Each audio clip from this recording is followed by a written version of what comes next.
Assalamualaikum warahmatullahi wabarakatuh. Sugeng dalu Bapak Kepala Sekolah SMA Negeri Setunggal Karanganom ingkang dahat kinurmatan, Bapak Ibu Guru ingkang kinurmatan, Ketua Panitia ingkang kinurmatan, saha para kanca ingkang kula tresnani. Puji syukur dumateng Gusti Allah ing dalu menika kita saged makempal ing acara tirakatan kangge ngrayakaken dinten kamardikan Republik Indonesia ingkang kaping 18 taun.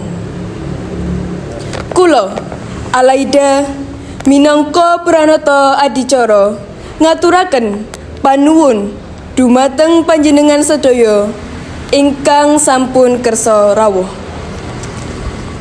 Saderengipun adicara dipun kawiti, kepareng kula maosaken rantaman adicara ing dalu menika.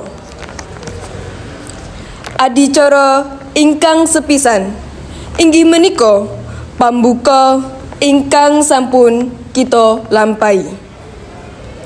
Adicara ingkang kaping kalih inggih menika panyanyian lagu Indonesia Raya. Adicara ingkang kaping 3 inggih menika atur pambagya saking panjenenganipun Bapak Kepala Sekolah SMA Negeri Setunggal Karanganom.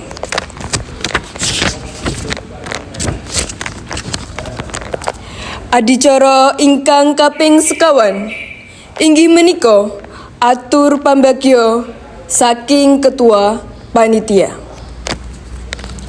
Adicara ingkang kaping gangsal inggih menika hiburan utawi pentas seni saking para siswa.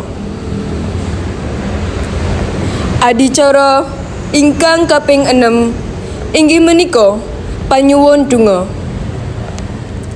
Adicara ingkang pungkasan inggih menika panutup. Adicara ingkang kaping kalih inggih menika nyanyi lagu Indonesia Raya. Dumateng sedaya para rawuh kula aturi jumeneng sesarengan. Para rawuh kula aturi lenggah malih. Adicara ingkang kaping 3 inggih menika sambutan saking Kepala Sekolah SMA Negeri Setunggal Karanganom, Bapak Masur Cahyanto, Sarjana Pendidikan, Magister Pendidikan. Dumateng panjenenganipun papan saha wekdal kula aturaken. Matur nuwun ingkang saestu dumateng Bapak Kepala Sekolah SMA Negeri Setunggal Karanganom. Salajengipun adicara ingkang sekawan menika sambutan saking Ketua Panitia. Matur nuwun ingkang saestu dumateng Ketua Panitia.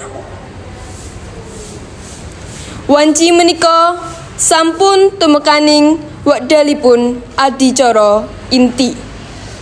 Inggih menika hiburan utawi pentas seni saking para siswa. Sasampunipun acara inti, kita badhe nindakaken panutup lan doa. Kagem punika sumangga kita aturi Bapak Wahyu kagem dedonga.